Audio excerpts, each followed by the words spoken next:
ভট্টাচার্য আর বুবু বাবু ব্লগসে আপনাদের প্রত্যেককে গুড ইভিনিং। কালকে গেছে সরস্বতী পুজো, সঙ্গে ঠিক সন্ধ্যেবেলা আমি কিছু প্যান্ডেল হুপিংয়ে বেরিয়েছি, সেটাও আপনাদের দেখাচ্ছি। তাই সমস্ত কিছু যখন শেয়ার করছি এটাও শেয়ার করব। তাই প্যান্ডেলগুলো দেখুন, কারণ দাসনগরে আমাদের বিখ্যাত সব সরস্বতী পুজো হয়, যেগুলো মানে বিশ্বাস করতে পারবেন না, কলকাতার যে দুর্গা পুজো হয় সেই দুর্গা পুজোকে আদল করে মানে আমাদের এখানে সরস্বতী পুজো। দেখতে থাকুন কী কী আসছে।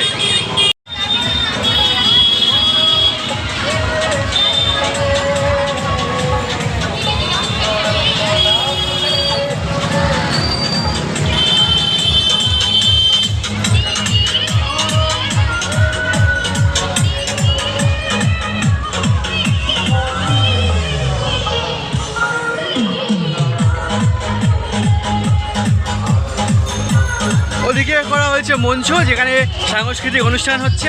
এখন ভাই ভাই মিলন সংঘের মণ্ডপের পথে। এই হচ্ছে ভাই ভাই মিলন সংঘের মণ্ডপ, ভিতরে গেলে বুঝবো। আর এই হচ্ছে ভাই ভাই মিলন সংঘে যাওয়ার লাইন। আর প্রত্যেকটা প্রতিমা দেখতেই এরকম লাইন পড়েছে।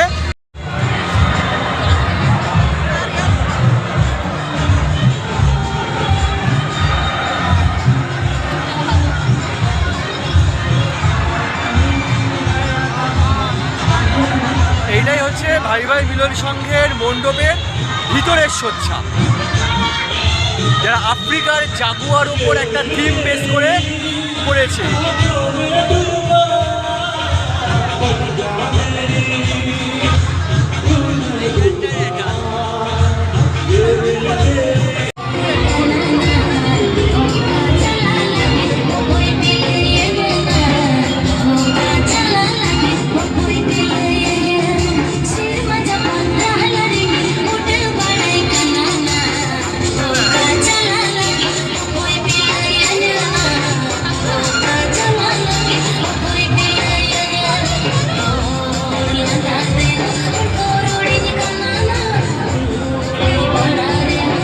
সংঘ থেকে ঠাকুর দেখে বেরিয়ে এই রাস্তা ধরে সোজা এলে, একদম এই রাস্তা ধরে সোজা এলে এখানে জাগরণ সংঘের মণ্ডপ।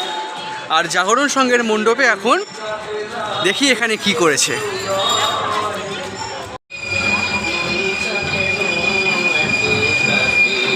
বুঝতে পারছেন জিনিসটা দেখে কি? চলুন সামনে যাই, সামনে গিয়ে দেখাই। আমাদের এবারে দাসনগর জাগরণ সংঘের থিম হচ্ছে রাম মন্দির। হ্যাঁ, সেই বহুল চর্চিত রাম মন্দির আমাদের এবারে দাসনগর জাগরণ সংঘের সরস্বতী পুজোর থিম। এটাই হচ্ছে জাগরণ সংঘের রাম মন্দির।